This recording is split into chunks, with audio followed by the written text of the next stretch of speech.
Germany, 1933. A proud nation, shattered by war, humiliated by defeat, and drowning in economic despair. But from these ashes of a broken empire, a man emerged. A man who promised hope, who promised power, and who promised a national rebirth. His name was Adolf Hitler. To millions of Germans, he was a savior. To history, he became the face of absolute evil. This is the story of how one man hypnotized a nation, built a dictatorship from fear, and plunged the world into the deadliest war humanity has ever known.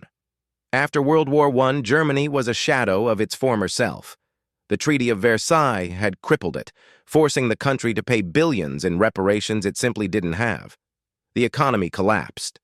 Hyperinflation made money worthless. Families couldn't afford a simple loaf of bread. A deep, simmering anger and humiliation filled every German heart. It was in this chaotic landscape that Adolf Hitler, a failed artist and a disillusioned soldier, found his true calling. He discovered something incredibly powerful: his own voice. With speeches filled with raw fury and intoxicating emotion, he promised the German people a new dawn, a glorious Germany that would rise again from the ashes, stronger than ever before. Hitler didn't conquer Germany with armies, at least not at first. He conquered it with words, with masterful propaganda. He understood the psychology of a desperate crowd.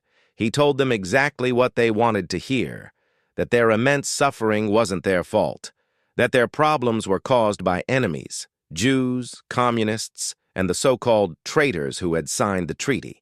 Through radios in every home, newspapers on every stand, posters on every wall, and films in every cinema, the Nazi message spread like a virus. It wasn't just politics anymore. It became a belief system, a faith. Joseph Goebbels, Hitler's brilliant and sinister propaganda minister, chillingly called it the art of controlling minds. And slowly, methodically, the people stopped thinking for themselves. They started to believe. Once he seized power in 1933, Hitler made good on some of his promises. He promised jobs and pride, and he delivered.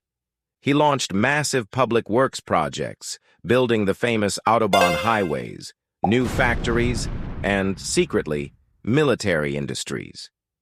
The millions of unemployed men found work. A sense of order returned. The streets, once filled with protests, now filled with the sight of the Nazi salute. Every poster, every movie, every radio broadcast hammered home one single powerful message: Ein Volk, ein Reich, ein Führer. One people, one nation, one leader. This indoctrination began at birth. Children were taught to worship Hitler as a godlike figure. The Hitler Youth Organization trained boys to be ruthless soldiers and taught girls that their highest calling was to serve the state and bear children for the Reich. Patriotism was twisted into a fanatical religion, and Hitler, the Führer, became its undisputed god. To love Germany now meant to love Hitler, unconditionally and without question. But Hitler's utopian dream demanded an impossible purity. And that meant he had to eliminate anyone who didn't fit, anyone who disagreed. Political opponents, socialists, communists, liberals, were rounded up, thrown into concentration camps, or killed. In massive public ceremonies, books that questioned Nazi ideology were burned in towering bonfires. Freedom of thought was literally going up in smoke. Then, in 1934, he ordered a brutal secret massacre known as the Night of the Long Knives. In a single bloody purge, even his own old allies and friends within the Nazi Party were executed without trial. Fear became the law of the land. Silence became the only strategy for survival. The same people who had once cheered him on in the streets began to whisper in their homes. But no one dared to speak aloud. Hitler wasn't just rebuilding Germany, he was preparing it for conquest.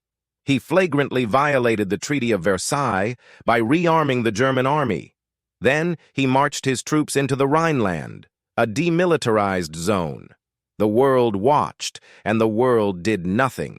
In that moment of international cowardice, he learned a critical lesson. No one was going to stop him. So he grew bolder. Next came the annexation of Austria, then the dismemberment of Czechoslovakia. With every audacious gamble and every bloodless victory, he became more of a hero in the eyes of his people. The rallies grew bigger, the crowds larger, the cheers louder. But behind all the pageantry and celebration, the world was teetering on the edge of a catastrophic fire. On September 1st, 1939, Hitler invaded Poland. This time, the world could no longer look away. The fire was lit. World War II had begun. Germany's armies moved with terrifying speed and efficiency, a new kind of warfare they called blitzkrieg, or lightning war. They destroyed everything in their path. France, a great military power, fell in just 6 weeks. All of Europe trembled. For a moment, it truly looked like Hitler was unstoppable, that his vision of a German-dominated continent was becoming reality. But behind the stunning military victories, the true horror of his regime was being unleashed. Millions of Jews, Roma, political prisoners, and others deemed undesirable were rounded up and sent to concentration camps. Families vanished overnight, and factories of death, places like Auschwitz, Treblinka, Sobibor, were built to carry out systematic murder on an industrial scale. This was evil in its purest, most calculated form. By 1944, Hitler's 1,000-year empire was collapsing. The tide had turned.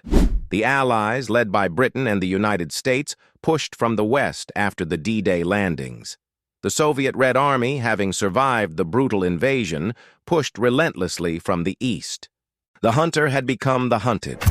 Berlin, the glorious capital of his Reich, was being bombed into rubble.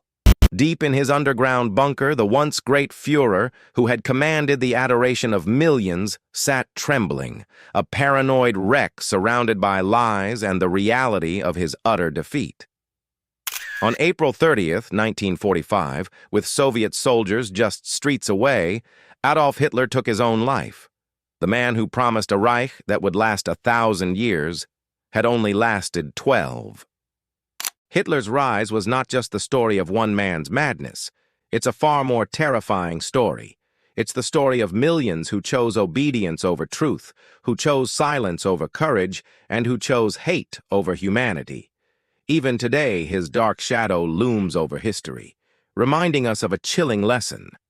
Evil does not begin with gas chambers and battlefields. It begins with words. It begins with fear. And it takes root when ordinary people stop asking questions and start accepting easy answers. Because when one man is allowed to control the truth, he can control the world. Thank you for watching this journey into one of history's darkest chapters. If this story has moved you, please consider liking this video and subscribing to our channel for more deep dives into the events that shaped our world. Stay curious and never stop questioning.